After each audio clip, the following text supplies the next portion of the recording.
Post preferences को लेकर के काफी सारे सवाल आ रहे हैं। बच्चा ग्रेजुएट वाला भी एलिजिबल है, लेकिन जिनके पास ये एडिशनल डिजायरेबल क्वालिफिकेशन है उनको स्पेशल वेटेज मिलता है। सीजीएल के through income tax inspector, excise inspector बनना चाहता है। 21 मई से लेकर के 22 जून तक आपका फॉर्म फिलिंग का प्रक्रिया होगा कि सर ये फील्ड जॉब है या डेस्क जॉब है। गवर्नमेंट एम्प्लॉय की जो सैलरी स्ट्रक्चर है कुछ इस तरीके से बनती है।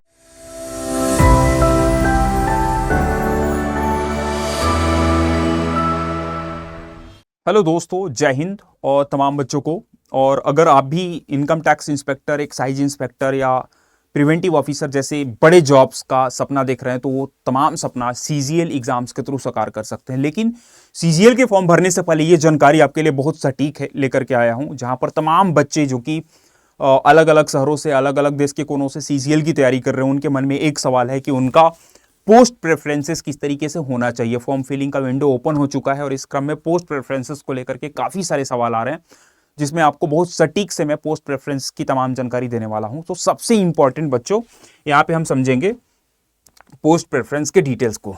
कंबाइंड ग्रेजुएट लेवल 2026 का पोस्ट प्रेफरेंसेस का कंप्लीट ब्लूप्रिंट आपके लिए मैंने डिजाइन किया। उससे पहले आपको बता दूं कि सबसे पहले आपको समझना पड़ेगा कि सीजीएल का जो नोटिफिकेशन आया है उसमें तमाम बच्चे जो कि बैचलर डिग्री लिए हैं from any recognised university are eligible to sit for this examinations. कोई भी बच्चा जिसके पास बैचलर डिग्री है वो बच्चा एलिजिबल है सीजीएल एग्जाम्स को की अगर बात करूं तो। और उसके पास दो पोस्ट ऐसे हैं जो सीजीएल के सबसे बड़े पोस्ट में से बोले जाते हैं, वो है assistant account officer, assistant audit officer, जिसके लिए बैचलर डिग्री चाहिए। बैचलर डिग्री के अलावा उन बच्चों का desirable qualifications charter accountant, company secretary, master in commerce, business study, MBA in finance अगर उनके पास है, मतलब बच्चा ग्रेजुएट वाला भी एलिजिबल है, लेकिन जिनके पास ये एडिशनल डिजायरेबल क्वालिफिकेशन है उनको स्पेशल वेटेज मिलता है। Assistant audit officer and assistant account officer के जॉब्स में under the department of CAG, CAG, controller general of defence, CAG मतलब कंट्रोलर ऑडिटर जनरल के अंतर्गत इनका जॉब्स होता है एंड लुक्रेटिव जॉब्स बोली जाती है।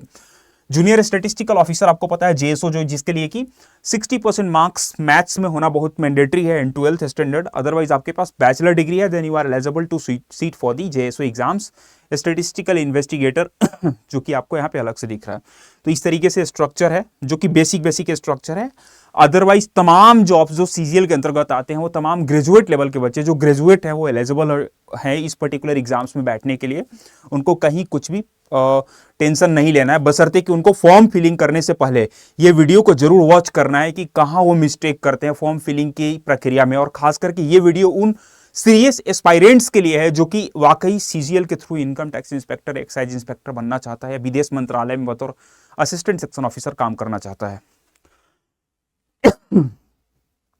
सो गाइज आते हैं इसके डिटेल को समझते हैं। सो इंपॉर्टेंट इज, सबसे इंपॉर्टेंट इज कि इस पूरे पोस्ट प्रेफरेंसेस की प्रक्रिया स्टार्ट होती है आपके फॉर्म फिलिंग से। आपका फॉर्म फिलिंग का डेट स्टार्ट हो चुका है, दैट इज 21 मई से लेकर के 22 जून तक। 21 मई से लेकर के 22 जून तक आपका फॉर्म फिलिंग का प्रक्रिया होगा। होपफुली आपने अगर नहीं किया है तो ये वीडियो देख करके फॉर्म फिलिंग की प्रक्रिया को बहुत सॉलिड तरीके से आपको करने पड़ेंगे। लास्ट डेट आपका फॉर्म फिलिंग का है, दैट इज डेडलाइन है, बट लास्ट डेट आपका 22 जून को है। 22 जून को आपका फॉर्म की प्रक्रिया कंप्लीटली ओवर हो जाएगी। सो यू मस्ट इंश्योर कि आपका फॉर्म फिलिंग का प्रक्रिया में कोई भी मिस्टेक्स आप नहीं कर रहे हैं। 23 जून आपका लास्ट डेट है एंड अगस्त सितंबर टेंटेटिव एग्जाम डेट आपका सीजीएल का दिया गया है। मतलब आपके पास तकरीबन 2.5 से 3 महीने, 2.5 महीने का सफिशिएंट टाइम है to prepare for this examinations, ठीक है। एंड टीयर 2 इज आपका दिसंबर टेंटेटिव है, मतलब साल के एंड में आपका टीयर 2 हो जाएगा। तो सबसे पहले टीयर 1 को समझेंगे, उसके फॉर्म की प्रक्रिया को समझेंगे, लेकिन उससे पहले पोस्ट प्रेफरेंसेस को हम प्रॉपर तरीके से समझने वाले हैं। कहाँ अक्सर बच्चा मिस करता है, क्या मिस्टेक्स होता है बच्चों के साइड से, उस चीज को इन डिटेल हम लोग आज इस सेशंस के माध्यम से समझने वाले हैं। तो प्लीज इवेंट को लास्ट तक जरूर देखना,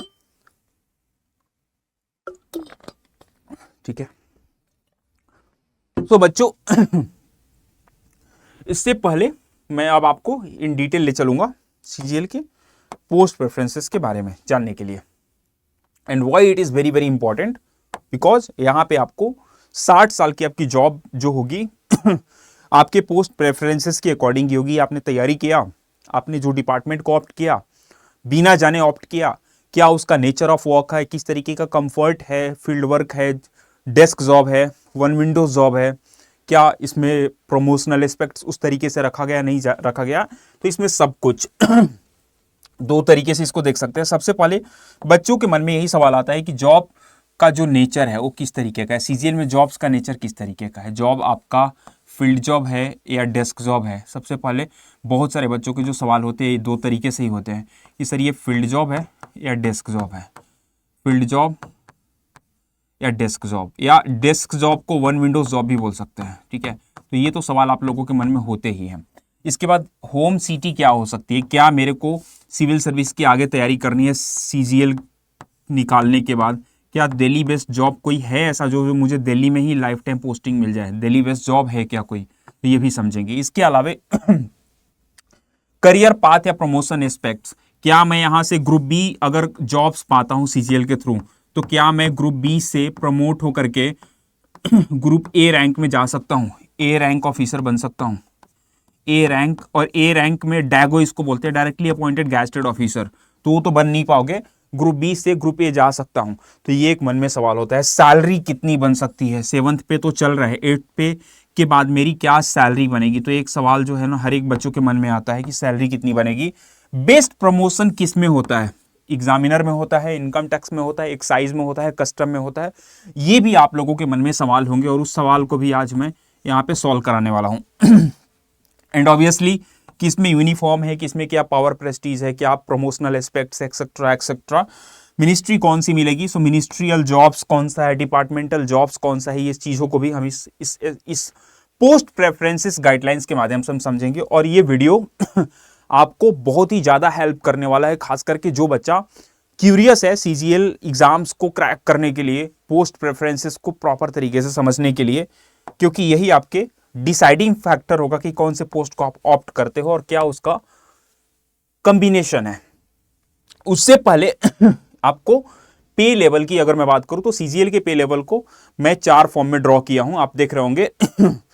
बैंड की बात करूं, पे लेवल 8, 7, 6, 5, 4, इस तरीके से बैंड्स होते हैं और ये बैंड को मैं थोड़ा डिटेल में एक्सप्लेन करूंगा। उससे पहले आपको बता दूं कि गवर्नमेंट एम्प्लॉय की जो सैलरी स्ट्रक्चर है कुछ इस तरीके से बनती है। अगर मैं सीजीएल एम्प्लॉय की बात करूं तो आपका जो सीजीएल का जो रोल है वो आपका स्टार्ट होता है ग्रुप सी के नॉन गैजेटेड जॉब से, जिसमें कि टैक्स असिस्टेंट है सबसे लोवेस्ट पोस्ट अगर बात करो तो सीजीएल के अंतर्गत। तो वैसे गवर्नमेंट के अंतर्गत कोई भी जॉब्स लोवेस्ट नहीं है, टैक्स असिस्टेंट हो या ओएस जिसको बोलते हैं, ऑफिस सुपरिटेंडेंट, ये सब जॉब्स वैसे होते हैं जो कि आपको अच्छे प्रमोशंस देते हैं और प्रमोशंस लेकर के आप अच्छे रैंक्स पे जा सकते हैं, ठीक है, वो समझना जरूरी है। तो इनिशियल जॉब्स जो होते हैं ग्रेड पे होता है 1800 रुपये, दैट इज एमटीएस। 1900 रुपये आपको पता है कांस्टेबल लेवल के जॉब्स होते हैं। एमटीएस इज मल्टीटास्किंग स्टाफ, जो कि एसएससी एमटीएस के थ्रू होता है। 2000 का ग्रेड पे भी है, 2400 ग्रेड पे है, इस तरीके से ग्रेड पे अलग अलग बने हुए हैं। 2800 ग्रेड पे भी आपका जॉब्स है सीजीएल के अंतर्गत, 4200 ग्रेड पे का जॉब्स है और 4600 ग्रेड पे का जॉब्स है। मोस्टली इंस्पेक्टर के जो जॉब्स होते हैं 4600 ग्रेड पे के अंतर्गत ही लाई करते हैं, जो लेवल 7 के जॉब्स बोले जाते हैं। लेवल 7 के अंतर्गत 44,900 से लेकर के 1,42,000 जो है इनका लेवल बनता है, इनका पे बैंड बनता है। आप देख रहे होंगे 4200 तमाम एसआई रैंक्स के जो भी जॉब होते हैं, इंस्पेक्टर रैंक्स नहीं, सब इंस्पेक्टर रैंक्स की बात कर रहा हूँ, उस 35,400 से 1,12,400, 1,12,400 के बीच में आपका कौन सा रैंक्स आता है, तमाम वो रैंक्स जो कि सब इंस्पेक्टर का जॉब्स होता है। जैसे सीबीआई में सब इंस्पेक्टर होता है, सब inspector in CBI, sub inspector in central bureau of narcotics CBN, ये तमाम कौन से लेवल के जॉब्स है, लेवल 6 के जॉब्स है। 2800 ग्रेड पे के भी आपके जॉब्स यहाँ पे सीसीएल के अंतर्गत आ जाते हैं, जो ग्रुप सी नॉन गैजेटेड के जॉब्स है। एंड ऑब्वियसली सबसे बड़ी जो जॉब है एसएससी सीजीएल के अंतर्गत वो है डबल एवो की, assistant audit officer, assistant accountant officer का, जो कि 4800 ग्रेड पे का जॉब है और अपने आप में बहुत बड़ा जॉब्स है, जो कि कैग के अंतर्गत आता है, कंप्ट्रोलर ऑडिटर जनरल, जो कि कैग के अंतर्गत 2 पोस्ट निकालता है, असिस्टेंट ऑडिट ऑफिसर का, असिस्टेंट अकाउंट ऑफिसर का। तो ये भी जॉब्स इस मैट्रिक्स के अंतर्गत आ जाएगा। सो इन डिटेल आपको एक पोस्ट प्रेफरेंसेस का सेशंस लेकर के आऊंगा। और अगर मैं लमसम अगर बात करूं मैं आपकी इनकी सैलरी की तो इनकी सैलरी बहुत ही डिसेंट होती है, आप समझना। और जो बैंड है उसमें सबसे ऊपर वाला जो बैंड है दैट इज लेवल 8, ये लेवल 8 का जॉब है। इसकी सैलरी आज के रेट में 1 लाख प्लस 1 लाख के लगभग में टच करने वाली है, जो क्योंकि इसमें आपको दो जॉब्स है, assistant audit officer, assistant account officer. और ये मैट्रिक्स के जो भी जॉब्स होते हैं इसमें आपको अदर एलावेंसेस बहुत सारे मिलते हैं। आपको सीटी एलावेंसेस मिलेगा, आपको रिस्क एलावेंसेस मिलेगा, आपको डियरनेस एलावेंसेस मिलेगा, हाउसिंग रेंटल एलावेंसेस जिसको एचआरए बोलते हैं वो मिलता है। आपकी पोस्टिंग जिस सिटीज़ में है, XYZ कैटेगराइजेशन होता है सिटीज़ का, based on the categorisation of cities, जो आपकी सिटीज़ जिस एरिया में आपकी पोस्टिंग होती है, तो उसके अलावा सिटीज़ एलावेंसेज मतलब सिटी के अकॉर्डिंग आपके भत्ते मिलते हैं। डियरनेस एलावेंसेज उसको बोलते हैं फॉर लिविंग एडजस्टमेंट, तो वो वाला भी पार्ट है आपका। So group B gazetted non ministerial, यार मतलब सीजीएल के अंतर्गत डबल एओ सबसे बड़ी पोस्ट है अपने आप में, assistant audit officer, assistant account officers की। यहाँ पे बच्चों के मन में एक सवाल होता है कि क्या बीइंग अ ग्रेजुएट में इस पोस्ट को अप्लाई कर सकता हूं? 100% अप्लाई कर सकते हैं। डिजायरेबल क्वालिफिकेशंस बोला गया है, लेकिन क्या सिर्फ जिनके पास डिजायरेबल क्वालिफिकेशंस है वही एलिजिबल है? जिनके पास कंपनी सेक्रेटरी का डिग्री है, जिनके पास कॉस्ट एंड मैनेजमेंट का डिग्री है, जिनके पास मास्टर इन फिनांस है, वही एलिजिबल है? नहीं, वांछनीय योग्यता है, डिजायरेबल क्वालिफिकेशंस है। लेकिन तमाम बच्चे जो ग्रेजुएट है वो भी इस पोस्ट को अप्लाई कर सकते हैं, ठीक है। उनको बाद में बेनिफिट थोड़ा बहुत मिल जाता है, लेकिन एग्जाम्स का जो एंट्रेंस होगा वो सिंपल ही होगा। Graduate are eligible to sit for this SSC CGL exams, combined graduate level exams. और उसमें से एक सबसे इंपॉर्टेंट पोस्ट है ग्रुप बी का गैस्टेड पोस्ट, जो कि गैस्टेड रैंक का पोस्ट है, वो है assistant audit officer, assistant account officer. Second आपका ग्रुप बी के तमाम नॉन गैस्टेड जॉब्स, जिसमें कि आपका इनकम टैक्स इंस्पेक्टर भी आ गया। पहले ये ग्रुप सी नॉन गैस्टेड हुआ करता था, अब वो चेंज हो गया है। इसके अलावा एक्साइज इंस्पेक्टर हो गया, प्रिवेंटिव ऑफिसर हो गया। हालांकि एक्साइज इंस्पेक्टर का नाम थोड़ा चेंज हो गया है, central board of indirect and custom हो चुका है, तो उसके बारे में डिस्कस करूंगा मैं। पीओ पोस्ट है, प्रिवेंटिव ऑफिसर्स। एएसओ के तमाम जो पोस्ट है असिस्टेंट सेक्शन ऑफिसर्स के, वो किस बैंड के अंतर्गत आएंगे? लेवल 7। 20 से 30 इनका एज लिमिट है, 18 से 30 भी कुछ है। और तमाम बच्चों का अपर एज लिमिट यहाँ से 18 to 30 है, 30 अपर एज लिमिट है। और ये कंसिडरिंग अनरिजर्व्ड है, ठीक है। तो ये एक डिटेल आपको जानना है कि यहाँ पे तकरीबन आज के रेट में इन बच्चों की सैलरी लगभग 1 लाख प्लस जा रही होगी, 1 लाख प्लस। और इनकी भी सैलरी 80-85 के बीच में जा रही है, 85 बोल सकते हैं, 85 के प्लस, जो कि बतौर इसके। लेकिन अदर एलेवेंसेज में आपको बहुत बेनिफिट मिलती है और आपको रुतबा अलग ही होता है बतौर आप अगर सेंट्रल गवर्नमेंट में इंस्पेक्टर रैंक्स के जॉब्स को पाते हैं। और इंस्पेक्टर का मतलब ये नहीं है दोस्त कि आप आपको वर्दी ही मिलेगी, ये कंफ्यूजन मत रखना।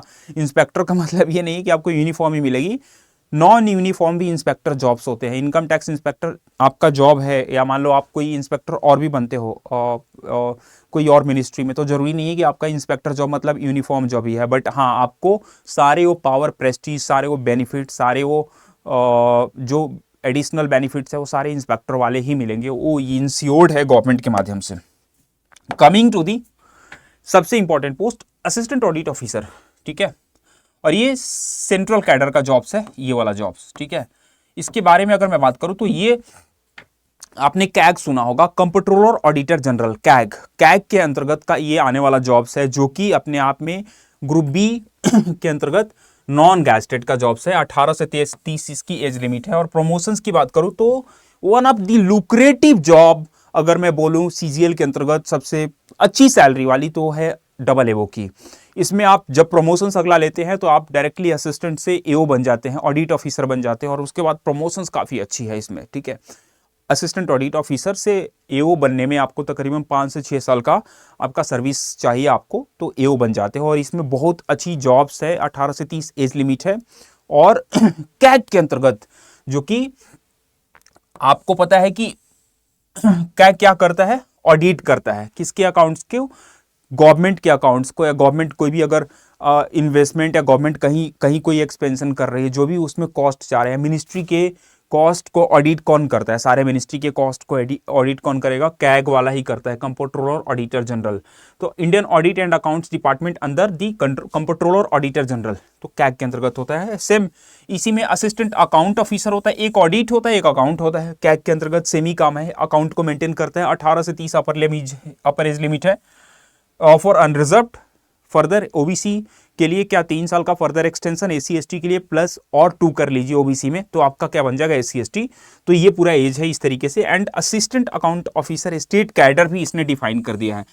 इस पहले assistant account cadre central cadre था, assistant account audit officer central cadre था, अब स्टेट कैडर भी इसने डिफाइन कर दिया है। तो यहाँ पे देख रहे होंगे ग्रुप बी का गैजेटेड पोस्ट, भाई समझ लेना, अगर आप इनकम टैक्स जैसे इंस्पेक्टर का प्लानिंग कर रहे हैं तो करो, लेकिन उससे बड़ा रैंक आपका असिस्टेंट ऑडिट ऑफिसर है और असिस्टेंट अकाउंट ऑफिसर है अंडर दी कैग, ठीक है, कंप्ट्रोलर ऑडिटर जनरल के अंतर्गत। बहुत ही पावरफुल और प्रेस्टिजियस जॉब्स है, ठीक है, प्रमोशंस बहुत अच्छी है इसमें, ठीक है। तो ये चीज हमने यहाँ पे समझा। इसके अलावे दोस्त सीजीएल में सबसे इंपॉर्टेंट एक चीज और समझने वाली है कि सीजीएल के जब भी पोस्ट को हम समझेंगे ना, उसको इस तरीके से ब्रेक करेंगे कि सीजीएल में आपका एक तो डबल एओ का पोस्ट हो गया, डबल एओ का पोस्ट हो गया, ठीक है। डबल एओ के अलावे आपका जो एएसओ वाली पोस्ट होती है, ठीक है, असिस्टेंट सेक्शन ऑफिसर का आप देख रहे होंगे, तो असिस्टेंट सेक्शन ऑफिसर जिसको एएसओ बोलते हैं, एएसओ असिस्टेंट सेक्शन ऑफिसर, ठीक है, ये अपने आप में एक बहुत अच्छी लुक्रेटिव जॉब है असिस्टेंट सेक्शन ऑफिसर की, जो कि अब जैसे यहां पे देख रहे होंगे सेंट्रल सेक्रेटेरिएट सर्विस के अंतर्गत क्या बनेगा बच्चा, ये असिस्टेंट सेक्शन ऑफिसर। सो अगर आपका सपना है कि आपको आने वाले टाइम में अपने सिविल सर्विसेज के ड्रीम को कंप्लीट करने हैं, सिविल सर्वेंट बनना है, आपको सिविल सर्विस के एग्जाम्स को क्रैक करना है, दिल्ली में ही रह करके कोचिंग करना है, तैयारी करनी है या हायर स्टडी करना है, तो आप सीएसएस ट्राई कर सकते हो, क्योंकि ये प्योरली दिल्ली बेस्ड जॉब है, 100% दिल्ली बेस्ड जॉब है। आपका पोस्टिंग भी सेंट्रल सेक्रेटेरिएट ऑफिस के अराउंड ही होने वाला है असिस्टेंट सेक्शन ऑफिसर का, और ये अपने आप में भी एक इंस्पेक्टर रैंक के बराबर वाला जॉब्स है, 4600 ग्रेड पे का जॉब है, बहुत ही लुक्रेटिव जॉब्स है, ठीक है। और ये भी क्या बनता है, सेक्शन ऑफिसर बनता है, फिर आगे भी इसका प्रमोशंस बहुत फास्ट है, सेक्शन ऑफिसर्स के बाद सीनियर सेक्शन ऑफिसर बनता है, सुपरिटेंडेंट बनता है, बहुत सारे इसके प्रमोशनल एस्पेक्ट्स होते हैं, ठीक है। ग्रुप बी का ये जॉब्स है, क्लासिफिकेशंस की बात करो तो, लेकिन ये गैस्टेड नहीं है, नॉन गैस्टेड है, 18 से 20 से 30 एज लिमिट है, तो इसको जॉब्स को देख सकते हो, दिल्ली बेस्ड प्योरली जॉब है। जॉब का नेचर ये थोड़ा हैक्टिक है, और ये आपका जो जॉब है वो डेस्क जॉब है, वन विंडोज जॉब है, फील्ड जॉब नहीं है। तो अगर आपको लगता है कि बैठ के काम करने वाला जॉब चाहिए थोड़ा सा, तो या ऑफिस कल्चर वाला जॉब चाहिए, तो आप असिस्टेंट सेक्शन ऑफिसर को ऑप्ट कर सकते हैं, ठीक है। Assistant section officer in IB, intelligence bureau, थोड़ा हैक्टिक जॉब है। आईबी के अंतर्गत आपको ये जॉब मिलता है असिस्टेंट सेक्शन ऑफिसर का। आईबी अपने आप में एक बहुत ही लुक्रेटिव एंड प्रेस्टिजियस ऑर्गेनाइजेशन है, इंटेलिजेंस ब्यूरो, खुफिया विभाग जिसको हम लोग बोलते हैं, ठीक है।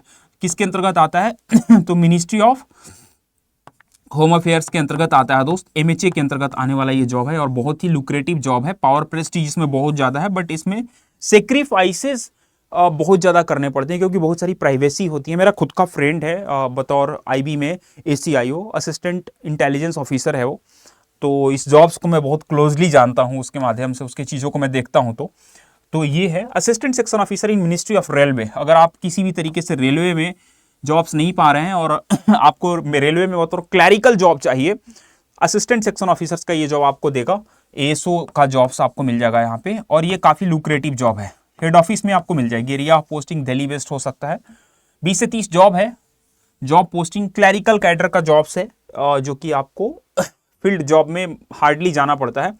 MES ministry of external affairs दोस्त, one of the lucrative job, जब ये डबल एओ नहीं आया था उससे पहले ये one of the lucrative job बोला जाता था।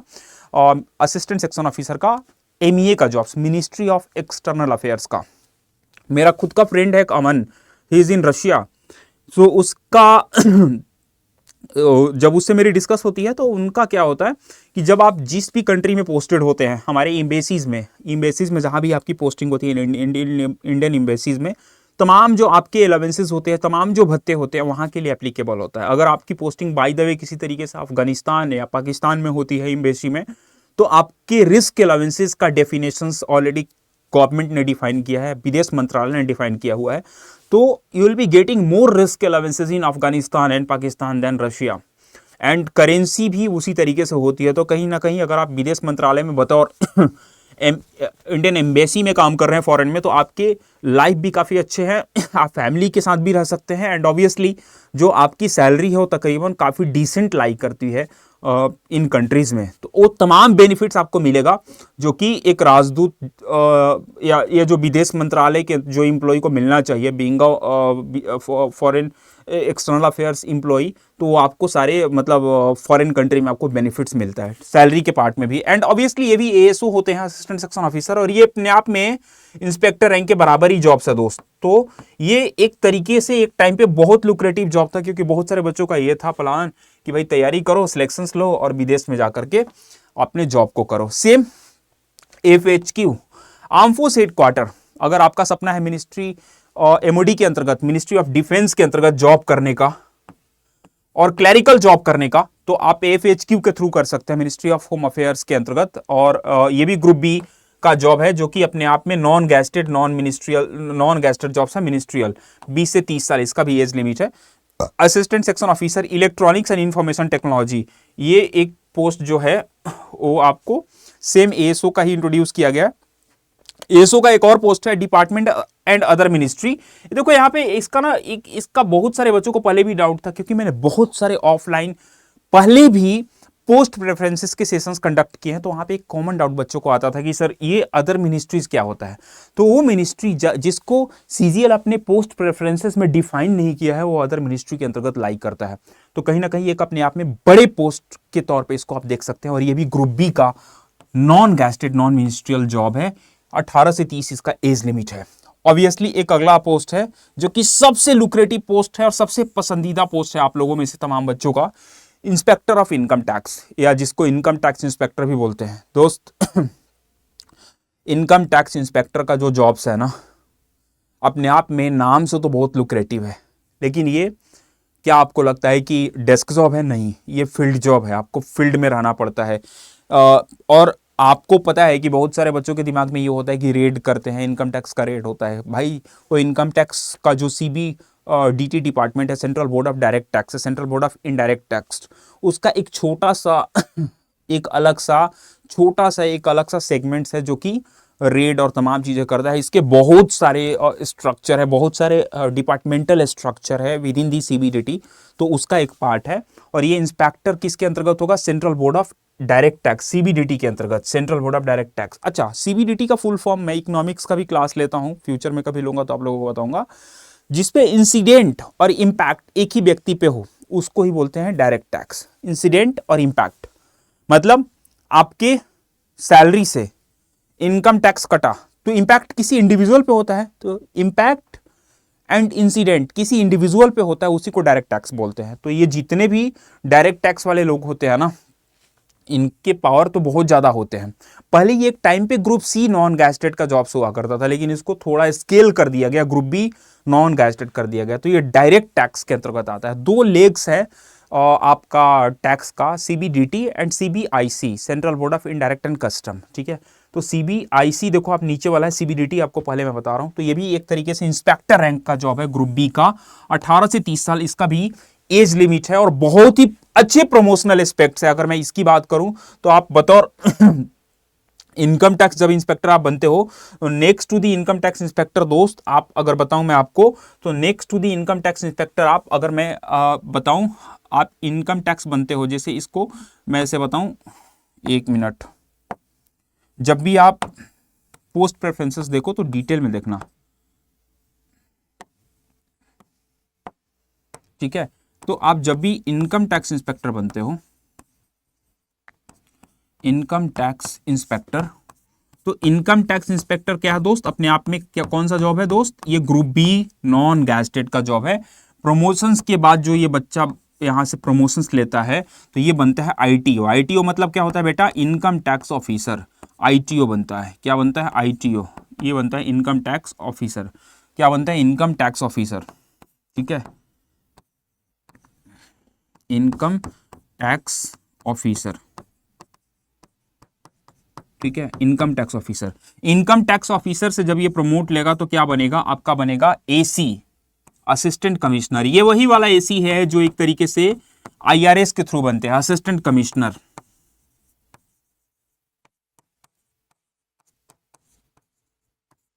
तो इसका प्रमोशनल एस्पेक्ट्स बहुत अच्छा है, और इसको पावर और प्रेस्टीज के तौर पे बच्चा इसको देखते हैं, इनकम टैक्स जॉब्स को।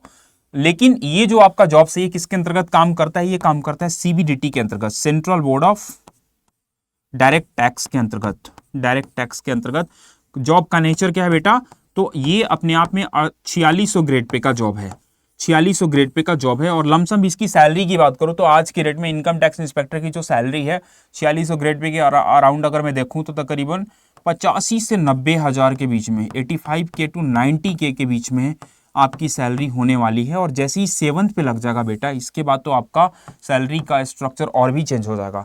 तो यहाँ पे काफ़ी डिसेंट आपकी सैलरी होती है बतौर इनकम टैक्स इंस्पेक्टर अगर मैं बात करूँ तो आपसे, ठीक है।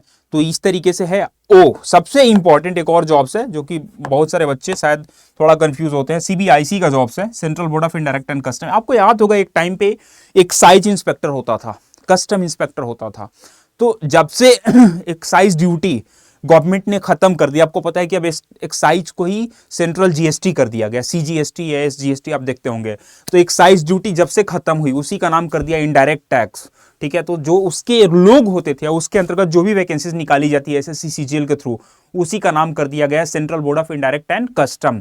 तो जो ये एक्साइज इंस्पेक्टर है वो किसके अंतर्गत आएगा, आपका सीबीआईसी के अंतर्गत आएगा। या जो कस्टम इंस्पेक्टर है जिसको एग्जामिनर आप बोलते हो, एग्जामिनर जो है वो किसके अंतर्गत आएगा बेटा, सीबीआईसी के अंतर्गत। तो लाइफ टाइम जो आपकी जॉब पोस्टिंग होती है central board of indirect and custom के अंतर्गत भी, इसका भी ग्रुप जो होता है ग्रुप बी नॉन गैजेटेड का जॉब्स है, 18 से 30 साल का ही जॉब्स है।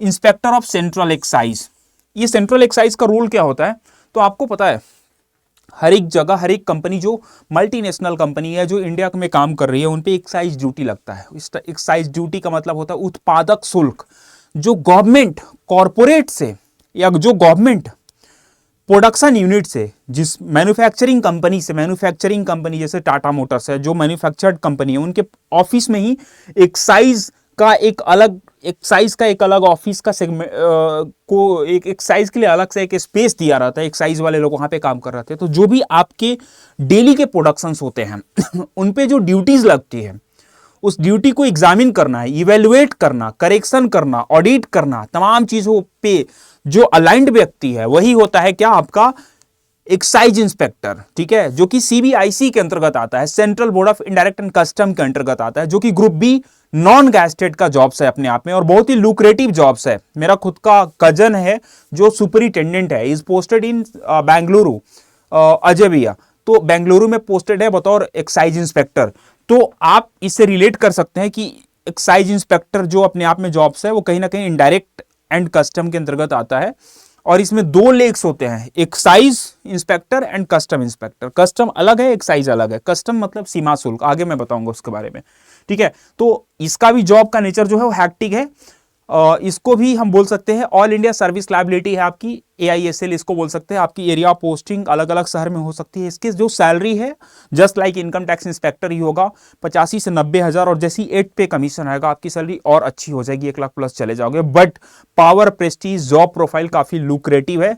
येस, एएसओ जैसा आपको डेस्क जॉब नहीं मिलेगा। एएसओ के बहुत सारे पोस्ट जो डेस्क जॉब वाले होते हैं, आप वहां से आगे फर्दर स्टडी कर सकते हो, तैयारी कर सकते हो। बट इसमें शायद आपको ना मिले क्योंकि एरिया पोस्टिंग आपकी अलग अलग है और फील्ड में भी आपको रहना पड़ता है। बतौर अगर मैं बात करूं तो एक्साइज इंस्पेक्टर, जो कि आप सीबीआईसी के अंतर्गत आता है, ठीक है, सेंट्रल एक्साइज जिसको बोलते हैं, ठीक है। Coming to the next point, yes, ठीक है, ये मैंने आपको एक्सप्लेन कर दिया, करेक्ट। अब आता हूं इंपॉर्टेंट पोस्ट।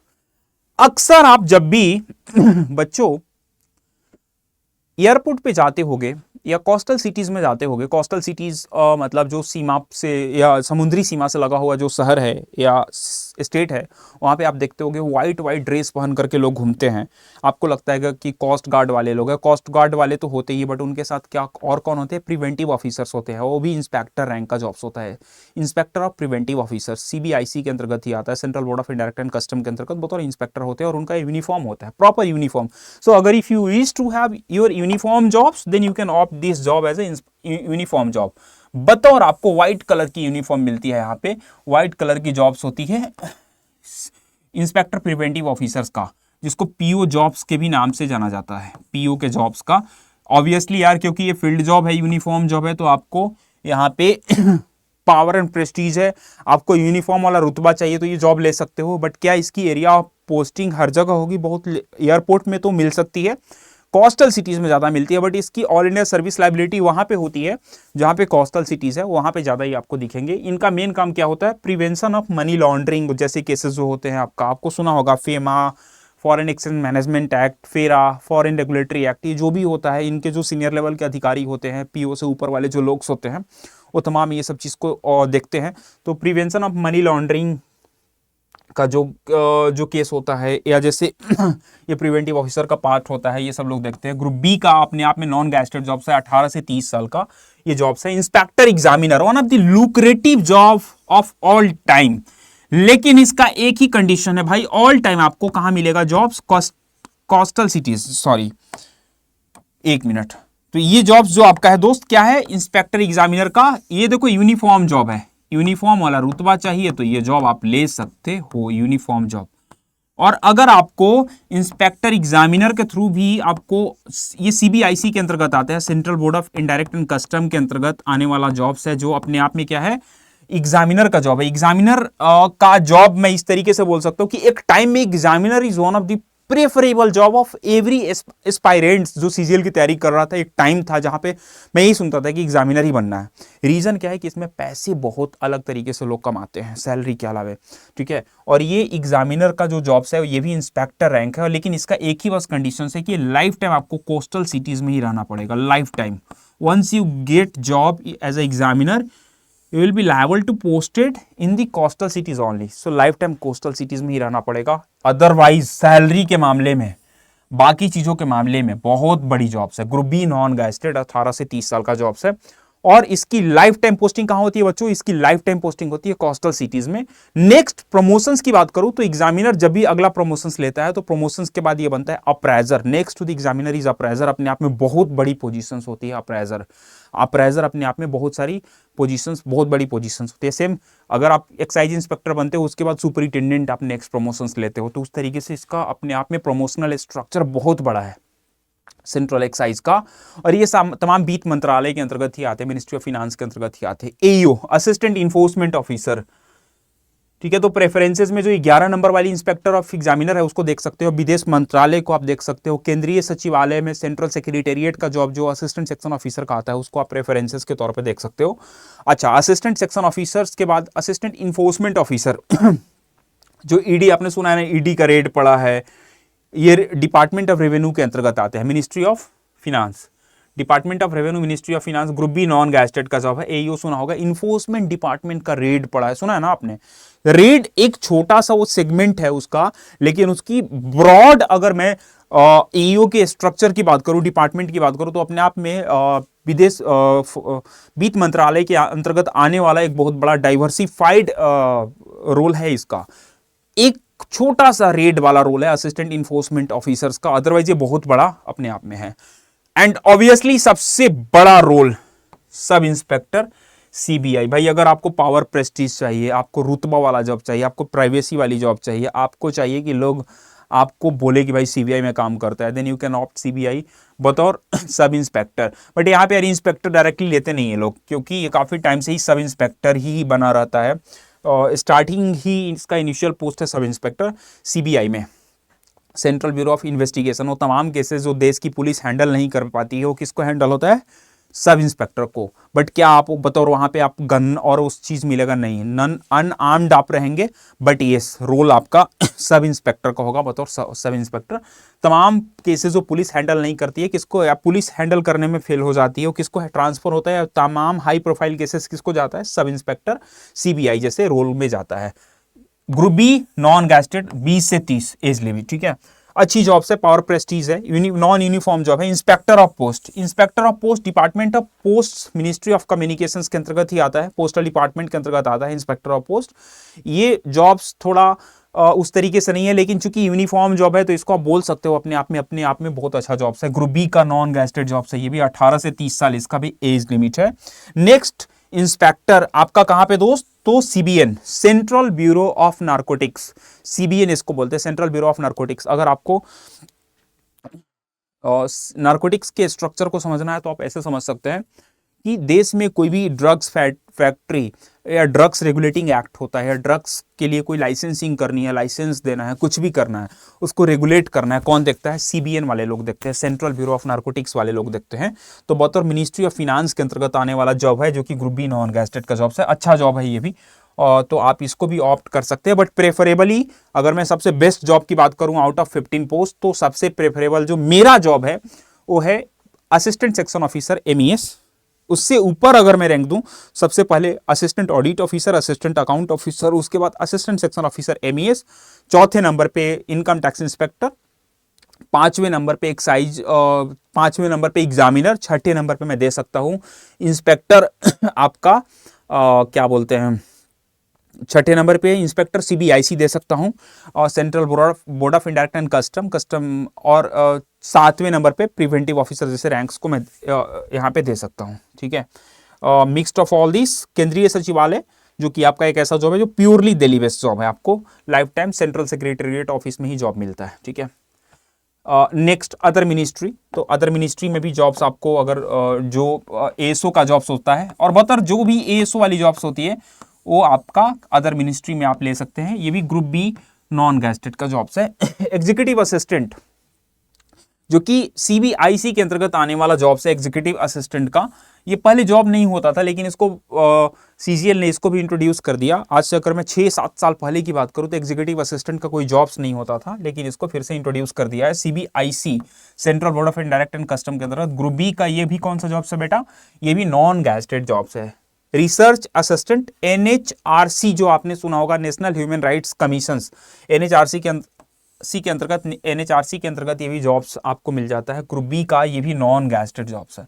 साथ में divisional accountant DA under the comptroller auditor के अंतर्गत DA डिविजनल अकाउंटेंट, जो क्या करता है, जो भी गवर्नमेंट स्टेट को अमाउंट देती है, या जो भी गवर्नमेंट और स्टेट्स के बीच में जो अमाउंट का ट्रांजिशन होता है, या कोई भी ऐसे प्रोजेक्ट पे काम हो रहा है, तो उसका अकाउंट का पूरा लेखा जोखा रिकॉर्ड कौन रखता है? अकाउंट्स का डिविजनल अकाउंटेंट ही रखता है। और ये भी अपने आप में ग्रुप बी नॉन गैजेटेड का जॉब है। 18 से 30 साल डिविजनल अकाउंटेंट का जॉब भी ठीक ठाक है। Sub inspector SI NIA, national investigation agency, power Prestige रुतबा वाला जॉब्स है। थोड़ा हैक्टिक है, बहुत सारी प्राइवेसीज है।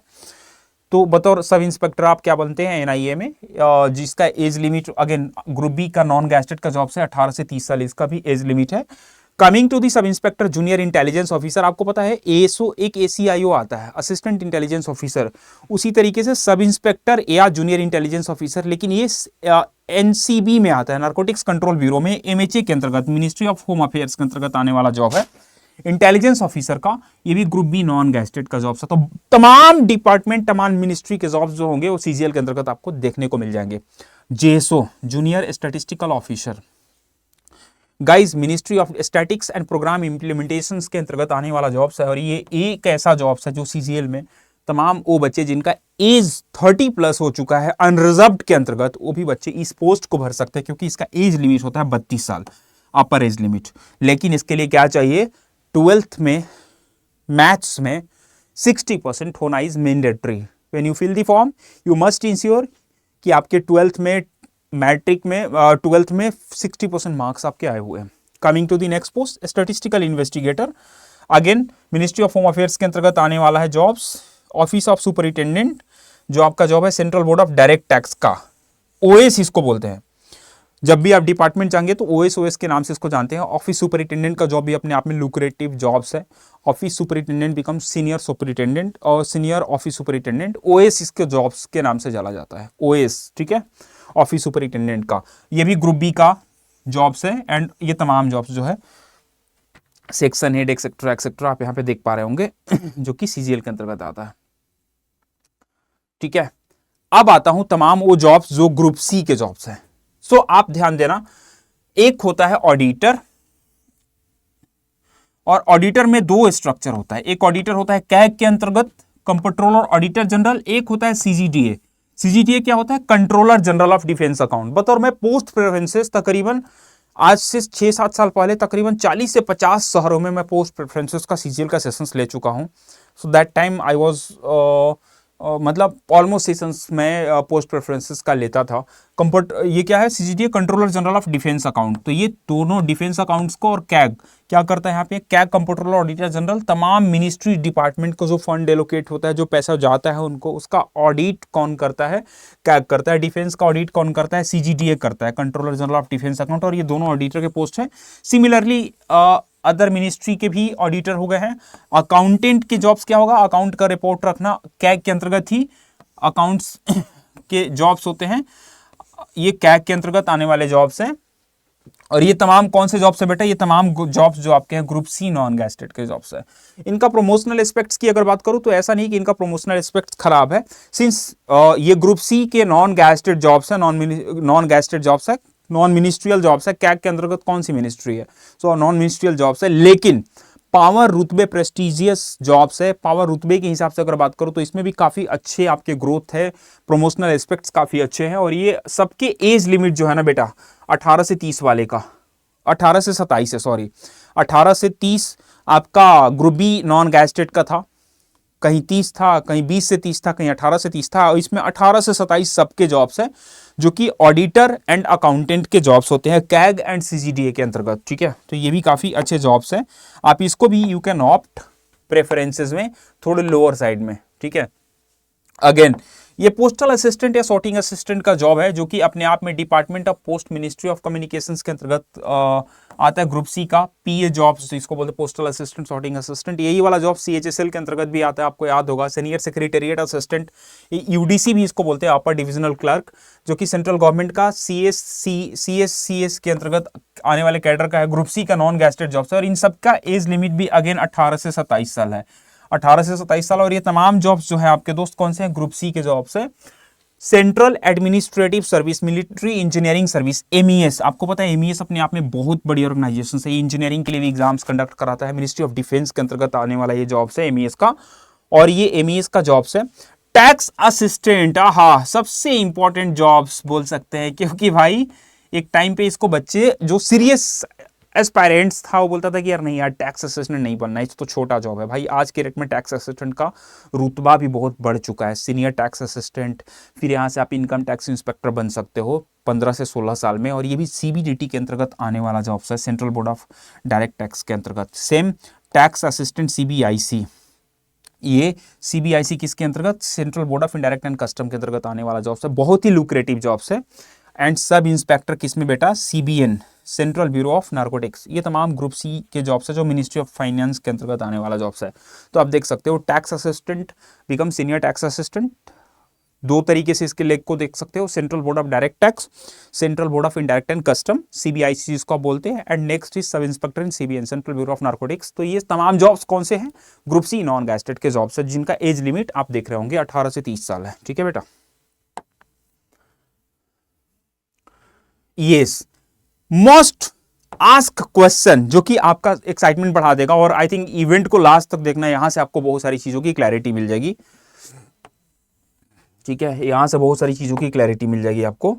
सबसे इंपॉर्टेंट आप लोगों के जो मन में सवाल आता है ना कि सर मेरे को ये बताओ कौन सा जॉब दिल्ली वेस्ट है, तो भाई मैं आपको बता रहा हूं, जो एएसओ का जॉब्स होता है, ऑलमोस्ट एएसओ वाले जॉब्स, जो कि सबसे पहले सेंट्रल सेक्रेटेरिएट का जो भी जॉब्स है, असिस्टेंट सेक्शन ऑफिसर का, सीएसएस का जॉब, ये प्योरली दिल्ली बेस्ड जॉब है। अगर आपको लाइफ टाइम दिल्ली में रहना है बतौर असिस्टेंट सेक्शन ऑफिसर, आप यहाँ पे सीजीएल एग्जाम्स के थ्रू ज्वाइन कर सकते हैं। और अपने आप में ये कौन सा जॉब्स है, ये अपने आप में बेटा ग्रुप बी का ही जॉब्स है, ग्रुप बी नॉन गैजेटेड का जॉब्स है, ग्रुप बी नॉन गैजेटेड का जॉब्स है, एसएससी सीजीएल के अंतर्गत ये भी आता है। उसके बाद assistant section officer, ministry of railway, chances of getting Delhi as a preferable city बहुत हाई होता है। ये भी बतौर एएसओ होते हैं, असिस्टेंट सेक्शन ऑफिसर होते हैं। और बेटा ये भी आपका दिल्ली वेस्ट बोल सकता हूं, क्योंकि आप यहाँ पे दिल्ली में इसके जॉब्स आपको मिल जाएगा। ये भी आपका अपना सेम ग्रुप बी का ही जॉब्स है, जो कि अपने आप में क्या है, नॉन गैजेटेड है।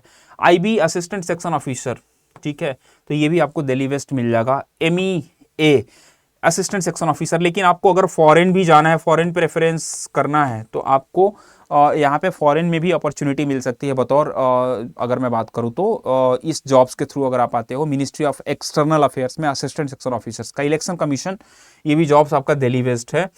वाइस प्रेसिडेंट सेक्रेटेरिएट का अगर जॉब्स अगर बात करूं असिस्टेंट सेक्शन ऑफिसर का, तो ये भी दिल्ली बेस्ड जॉब है। Assistant section officer ministry of defence की एमओडी की बात करूं तो ये भी प्योरली आपका दिल्ली बेस्ड जॉब है, आपको दिल्ली मिल जाएगा।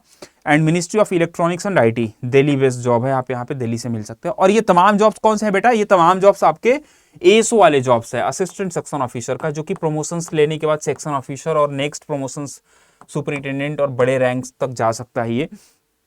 तो इस तरीके से आप इसको देख सकते हैं कि ये अपने आप में काफ़ी लुक्रेटिव जॉब है, ठीक है। और ये जॉब्स ऐसे होते हैं जो कि आगे चल करके आप इसमें भी बहुत अच्छे सेक्शन ऑफिसर्स के बाद भी काफ़ी अच्छे सैलरी पा सकते हैं, काफ़ी लुक्रेटिव प्रोफाइल आपको यहाँ पे चेंज होती रहती है। और ये दिल्ली वेस्ट है ऑलमोस्ट, मतलब इसमें एक तो डिटो लिख के ले लो, एएसओ दिल्ली वेस्ट जॉब है, ठीक है। बट एएसओ के लिए आपको थोड़ा एफर्ट अलग से डालना पड़ेगा, जान डालना पड़ेगा, क्योंकि इसमें बहुत सारे बच्चे दिल्ली एज अ प्रेफरेंसेस देख रहे होते हैं, तो उनको ये रहता है कि एएसओ ही मिल जाए, ठीक है। इसके अलावे और क्या है आपको बताने के लिए, हाँ important, these are the post not identified suitable for the physically handicapped candidate. These are the posts identified not suitable for the physically handicapped candidate. या candidates who are physically handicapped or disabled are not advised to fill this post, ठीक है।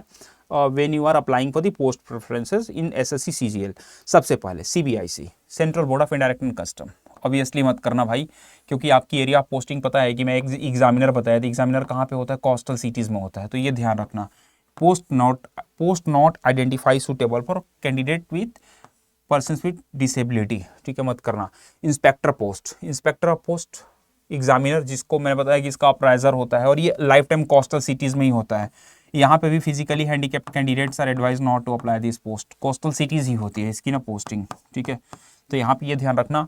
Inspector of preventive officer, airport या coastal cities, uniform job है अपने आप में, yes uniform job है, coastal cities होती है और एयरपोर्ट में भी इसकी पोस्टिंग होती है। Inspector central bureau of narcotics, यहाँ पे भी post not identified suitable for the candidates with the specific requirement, जिनके पास है या जिनके पास फिजिकली हैंडीकैप्ड क्राइटेरिया है वो अप्लाई नहीं करेंगे। Central bureau of narcotics and ministry of finance, इसमें भी post not identify suitable for physically handicapped candidate. क्या कंडीशन होगा, कितना फिजिकली हैंडीकैप्ड का क्राइटेरिया कमीशन रखती है, वो एक बार आप जाकर के डिटेल नोटिफिकेशंस देख लेना है। एक अलग से मैं सेशंस भी लेकर के आ जाऊंगा आप तमाम बच्चों के लिए, तो you can note it down. Sub inspector या junior intelligence officer NCB, sub inspector CBI, sub inspector in inspector NIA, post in BRO border road organisation, क्योंकि आपको पता है कि बॉर्डर ऑर्गेनाइजेशन बहुत स्ट्रांगली काम करता है बॉर्डर पे रोड डेवलपमेंट के लिए और स्ट्रक्चर आपका कंस्ट्रक्शंस के लिए, तो आप इनको ध्यान रखना when you fill the applications form, ठीक है, ठीक है, when you fill the applications form. These are the मोटा मोटी इन्फॉर्मेशंस जो कि मैं आपको दे रहा हूँ। थोड़ा वीडियो लंबा हो गया है, लेकिन आपको मैं कोशिश किया हूँ कि तमाम वो जानकारी दे पाऊँ जहाँ से आप अपने पोस्ट प्रेफरेंसेस को प्रॉपर तरीके से बहुत कायदे से भर पाएं।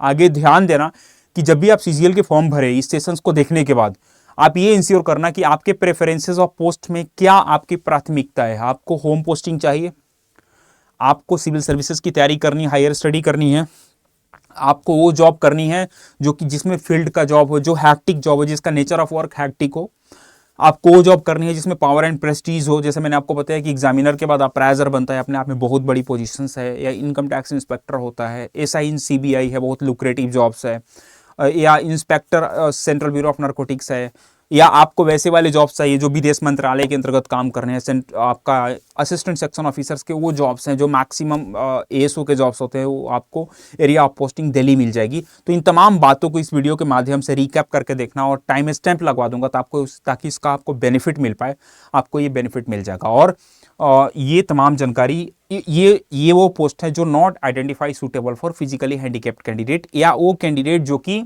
फिजिकली ओके हैं, तो उनको ये पोस्ट जैसे ही मिलेगा उनको छोटे छोटे exercise, pushup, high jump, long jump, ये सारी प्रक्रिया के थ्रू जाना पड़ेगा इन पर्टिकुलर पोस्ट में अगर वो अप्लाई करते हैं तो, ठीक है। इन चीज़ों का ध्यान रखना इज वेरी वेरी इंपॉर्टेंट, ठीक है।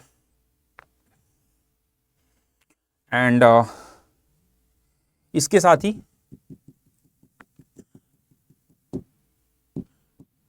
ही सबसे इंपॉर्टेंट, आप अगर सीजीएल की तैयारी कर रहे हैं तो अड्डा 247 ऐप डाउनलोड करना आज से, क्योंकि यहाँ पे तमाम बड़े टीचर्स आपको सीजीएल की तैयारी के लिए यहाँ पे लगे हुए हैं और मैं पोस्ट प्रेफरेंसेस जैसे सेशंस आप लोगों के सामने लेकर के आते रहूँगा और तमाम जानकारी साझा करता रहूँगा।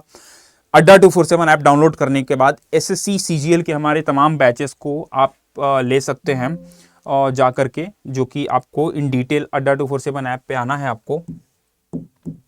ठीक है, मैं एक बार दिखा भी देता हूँ बेटा, यहाँ पे ये चल नहीं रहा है, पता नहीं क्या इशू है। ठीक है,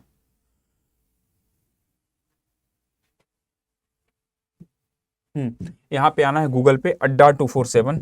आप सीजीएल के तमाम बैचेस जो हैं, हमारे तमाम बड़े टीचर्स के बैचेस हैं यहाँ पे, जो अपने आप में काफ़ी रिजल्ट्स दे चुके हैं और हमारे जैसे लोग भी आपके पास पोस्ट प्रेफरेंसेस के लिए आएंगे। आप ये महापैक ले सकते हैं, सफलता एक्सप्रेस बैच ले सकते हैं, काफ़ी अपने आप में अच्छा बैच है, 400 घंटे की क्लासेस है। आप यहाँ पे जा करके कोड अप्लाई करेंगे ME78 तो आपको ये बैच मिल जाएगा। और अगर आपका सपना है इस बार इनकम टैक्स जैसे जॉब में बतौर इंस्पेक्टर बनने का, तो सपना साकार करने के लिए हमारी पूरी टीम ऑब्वियसली सारे तरीके से लगी हुई है और ऐसे वीडियोस तमाम जानकारी को लेकर के मैं आते रहूँगा आपके पास। जय हिंद, जय भारत। Thank you all.